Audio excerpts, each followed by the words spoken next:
Wendy's Voyage to the Moon and Mars. Written by Wendy Lamberti.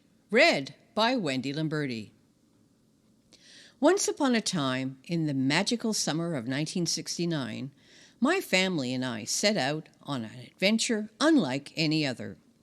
My dad, who owned a travel agency, had arranged for my mom, my three sisters, and me to travel across the Atlantic Ocean on a magnificent ship. Our journey would take us from New York to Rotterdam, and I couldn't wait to see what adventures awaited us. The trip began with a long car ride from our home in Toronto to New York City. The drive felt endless, especially with three sisters squished together in the back seat, but we were all too excited to mind much. When we finally arrived in New York, we checked into a small hotel. Our room was so tiny it barely fit all of us, and the only thing we could see from the window was a boring brick wall. The next day, everything started to feel more exciting. Before heading to the ship, we stopped for lunch at a Howard Johnson's restaurant. I'll never forget what I ordered: a giant banana split. It was so big it felt like I was eating dessert for a whole week in one sitting. Sure, it wasn't the healthiest lunch, but at least it had a banana, right? While enjoying my banana split, I was overjoyed to receive an unexpected surprise: a model kit of Apollo 11. The kit came in a beautifully designed box, and I was ecstatic at the thought of starting the project once we boarded the ship. Inside the box contained intricately detailed pieces of the lunar lander, printed on sturdy cardboard. Holding this wonderful box felt like holding a tangible connection to one of humanity's greatest achievements. And the thought of assembling the lunar lander was like building a miniature piece of history. Finally, we made our way to the docks, where the grand SS Statendam awaited us.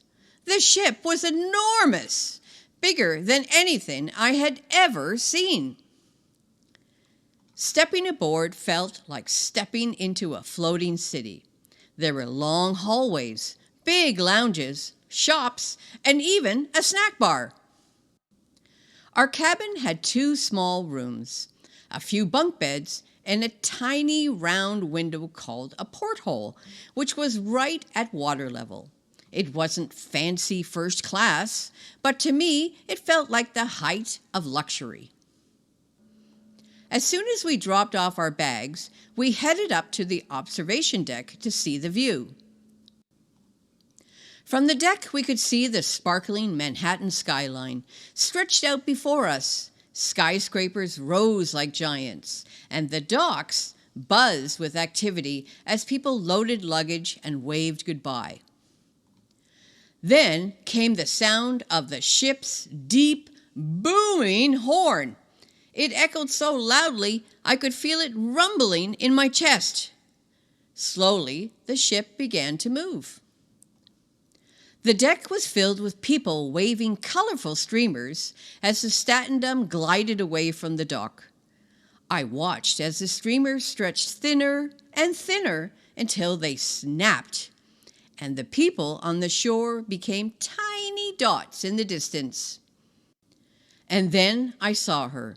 The Statue of Liberty stood tall and proud, her green crown gleaming in the sunlight. I had seen pictures of her in books before, but seeing her in person was something else entirely. Even as a 9-year-old, I could feel how special she was, a symbol of freedom and hope. As we sailed past the statue, something even more amazing happened. In one of the ship's lounges, a small crowd had gathered around a black and white TV.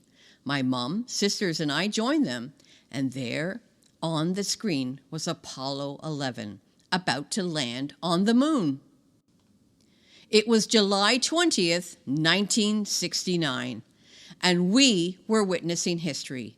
We all watched in silence as Neil Armstrong climbed down the ladder and made history. His words crackled through the speakers. That's one small step for man, one giant leap for mankind. It felt like the whole world had paused to witness that moment. I remember looking out the window and seeing the Statue of Liberty again as if she were watching too. After that, my sisters and I couldn't wait to explore the ship.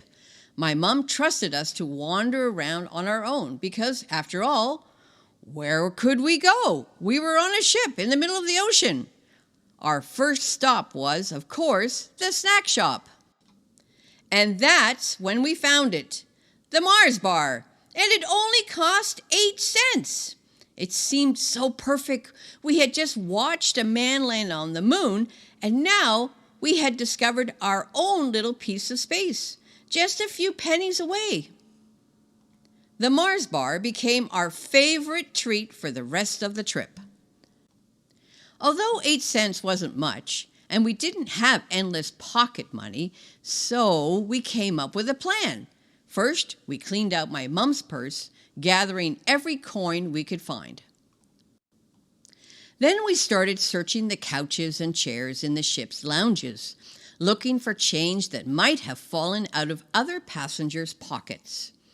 It became a game, an adventure within an adventure. In the evenings, my mom and older sister went to watch movies and shows, leaving me in charge of babysitting my younger sisters. As they slept, I worked on my Apollo 11 model kit, piece by carefully punched out piece. I would push out the shapes from the cardboard, making sure not to tear anything, and then fit the pieces together like a puzzle. The model was intricate and detailed, with tiny parts that required a lot of patience. It took me nearly the whole trip to finish, but I didn't mind. I wanted it to be perfect. Finally, after nearly 2 weeks at sea, the moment we had been waiting for arrived. It was late at night, and a thick fog hung over the water. Through the mist, we saw them, the orange streetlights of Rotterdam, glowing like tiny lanterns in the distance. We had made it. The ship slowly glided into the harbor, and I couldn't help but feel a mix of excitement and sadness.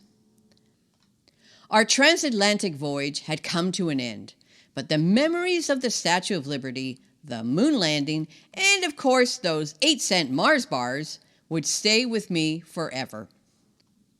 It had been a journey like no other, one filled with history, adventure, and just a little bit of chocolate. The end.